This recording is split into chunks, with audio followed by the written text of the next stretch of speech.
There he is. Remember, Mr. Creed, no roughhousing. Well, you might as well have left him outside. He's more of a guard dog, isn't he? Mr. North, let me handle this. You two find a seat on your own. Excuse me, sir. Excuse me, sir. Do you go by the name Logan? Who's asking? A man looking to gift a bottle of whiskey I just so happen to have in my possession. What would you like, sir? Whatever he wants. The Canadian. Coming right up, sir. You have my attention. I'm here on behalf of Colonel William Stryker. Colonel Stryker has been looking into using certain abilities that gifted individuals may possess. The Colonel and his team are looking to put said abilities to better use for the U.S. Army, and, of course, for the interests of the United States of America.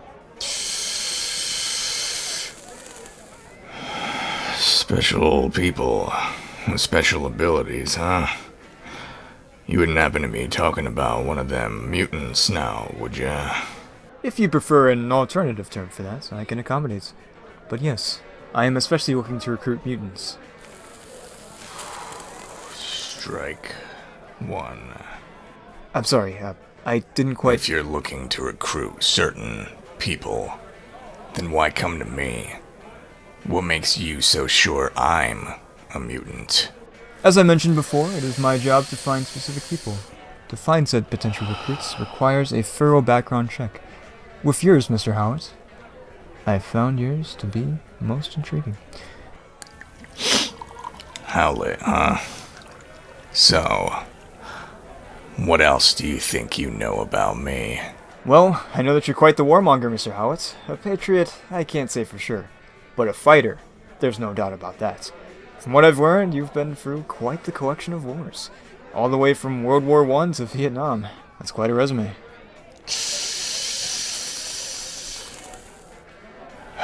I'm no historian, but I would think that World War I and Vietnam were many years apart.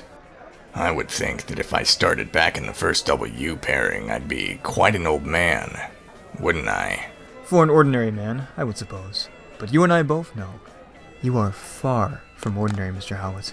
7 men saved for Sharp Nose, 1974. Small German garrison of 15 invaded by one-man army, 1942. Human pincushion from a machine gun, recovers next day, 1941. Survivor of No Man's Land, 1950. From what I've read about you, Mr. Howard, you are more than just a soldier, but more of a secret weapon. Quite the animal, from what I understand, so to speak. Strike two. Sorry? Let's say I was this time-traveling soldier. What makes you think I'm fit for whatever your little military operation entails? What exactly are you selling? Straight to the point, then. The operation that you mentioned is actually a perfect description of what we're trying to accomplish. You see, Colonel Stryker is an ambitious patriot. For years, he's been seeking to create the perfect soldier. Huh. Didn't they already do that with, Captain America fella? Oh, you and I both know his name well, Mr. Howard.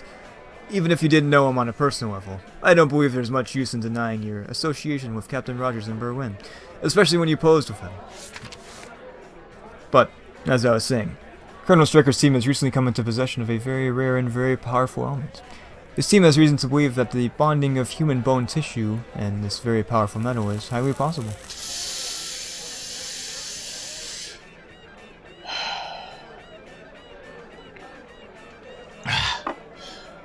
This wouldn't happen to be the same metal in Roger's shield, would it?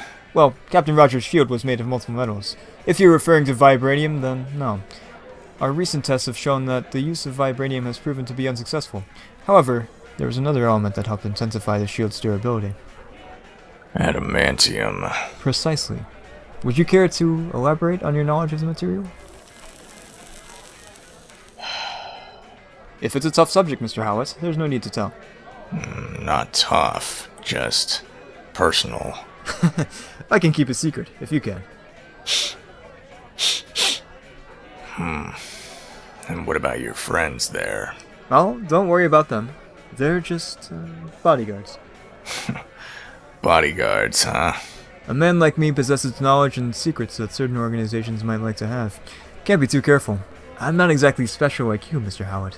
Unlike me, you can take a beating and walk away fine. Or even give back what's been delivered. So, you're looking to bond metal to bone. What, are you trying to make a real-life Tin Man? To put simply, an indestructible endoskeleton. But, therein lies the problem. The experiment involves bonding adamantium to the entire skeletal anatomy. It is a very dangerous and expensive process. Very possible to do, but very unlikely the subject will survive the surgery. Unless someone like you were to volunteer for the project. Someone like me, huh? Just another mutant. Someone as special as you. Someone with your experience, knowledge, skill, and most importantly, your gift. I know very well of your condition, Mr. Howard. There aren't many who can walk off taking an M1912 to the chest, a cannonball to the hip, or, my personal favorite, an atomic bomb to the face, and walk away from it to live another day. I believe a talent such as that should not be put to waste. A talent like that would be perfect for our program. The perfect soldier, huh? That sounds more to me like a weapon. Well, from a certain point of view. And that's strike 3, bub. Thanks for the whiskey, but I ain't interested. If you know me so well, you should know why I stopped enlisting. Mr. Howard, if I were you, I would very much reconsider this proposal. Offers like this don't come around too often, and we would be more than willing to work with any price range you could wish for. You see, that's the problem, Spook. Militaries are fine with paying the minimum for normal foot soldiers, but always be willing to pay more for weapons. Especially weapons they don't have to use in the field, or risk their own lives operating. But that's not who I am anymore. I've had my fill of war. Mr. Howard. Unless you'd like to see what war does to a man. If I were you, I'd reconsider walking out that door and pretending this little encounter never happened. Got a problem here, sir? Yeah. Do we have a problem here? Runt. No.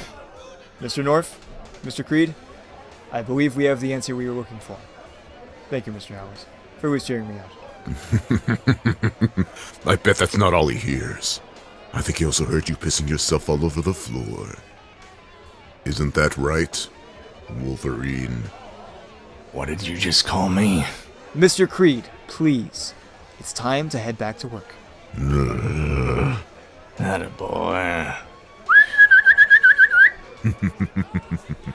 Mr. Creed, if you please. After you. Sorry to disturb your guests. Please, let them have a round on me. Especially something special for Mr. Howard over there. Again, thank you for your time.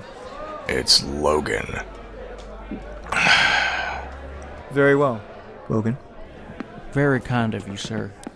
Thank you very much for your patronage.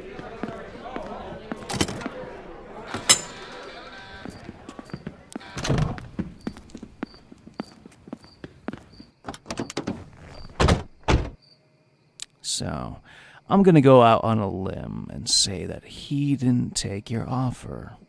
No, he did not. I don't get it. Why'd you let him walk away? I didn't. What? I didn't just do a background check on Mr. Howard, but also most of the people he normally interacts with. The most frequent person he interacts with around here is that bartender, and he does not have a friendly history with mutants. I wrote him a little note on that tip I left informing him what our little friend is. I also left him a little supplement to use. Once Mr. Howard is out of that bar, we will take care of him. So, you finally found a use for that little trick I taught you then, huh?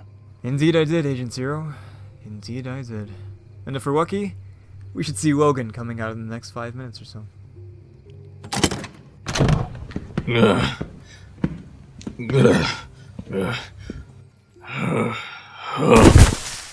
Or less. Get him.